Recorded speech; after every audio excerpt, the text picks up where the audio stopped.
Hello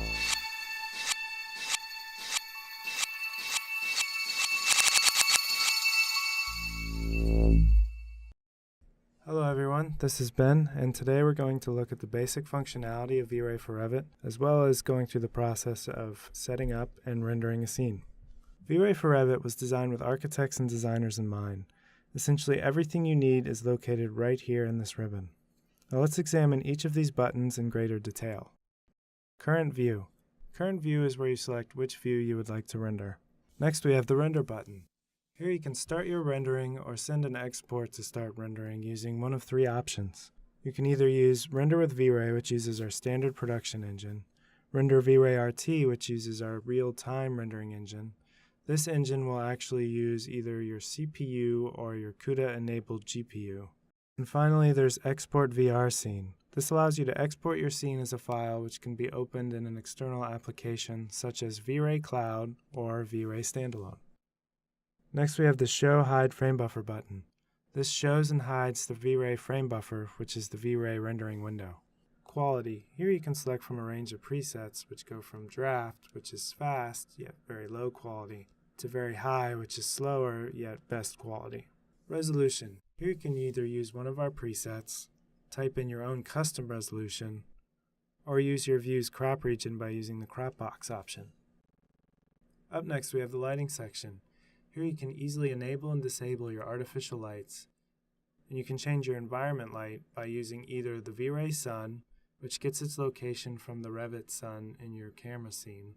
You can use the V-Ray Dome light, which lights your scene either by using a solid color or by using an image, or you can disable the environment light altogether. Next up is the V-Ray Material Browser. The first tab in the Material Browser is the Material Map tab. Now by default, V-Ray for Revit reads all of your Autodesk materials. But if you'd like to use your own V-Ray materials, you can load them in using our standard VRMat file format.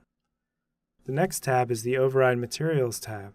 Here you can override all your opaque and transparent materials by either generating your own simple material or using a predefined VRMat file.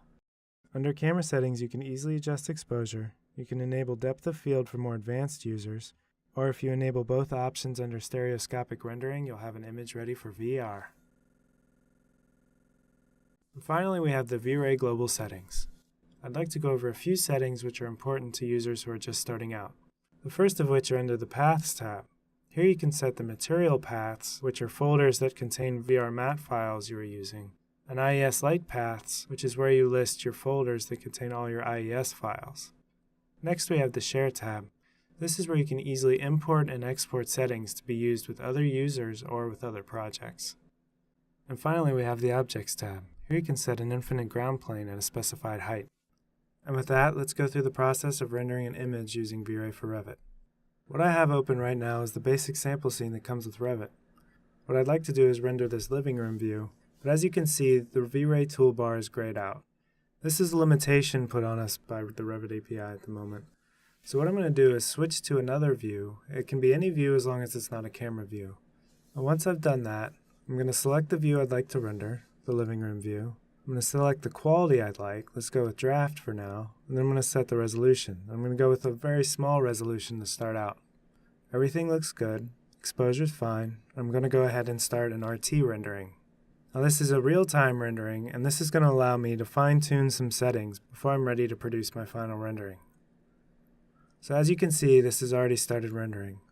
So I'd like to get some more sun into this view, so I'd like to change the angle of the sun. So what I'm going to do is switch back to the living room view, and I'm going to edit my rendering settings. Here I can adjust the date and time to get to the kind of lighting situation that I'm looking for.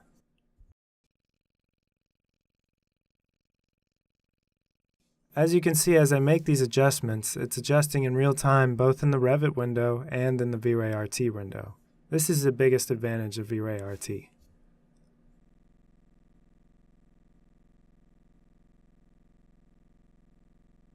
Okay, I think this looks good. My next step is to adjust the exposure since it's looking a little dark. So to do that, I switch back to a non-camera view. I select my exposure control and start playing with the settings. Switching it to 11 was a little much. I think I'll go with 13. That's good. Okay, now that I have my sun and exposure settings where I want them, I'm going to go ahead and stop this rendering. Now before I move on, I'd like to point out the V-Ray Render Finished window. This allows you to either save the image as a file or save it to the project. But since this is just a draft rendering, we're going to close this for now.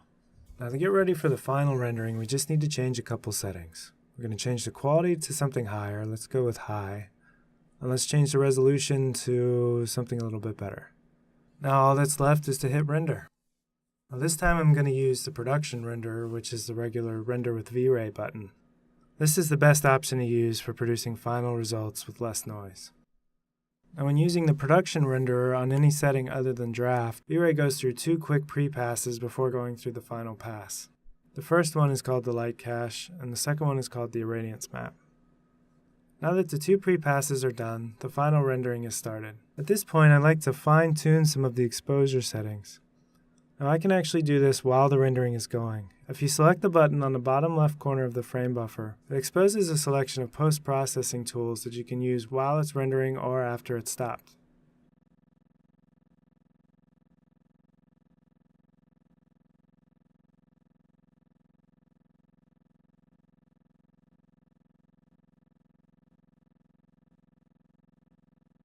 I think this rendering is pretty good, so I'm going to go ahead and stop it here.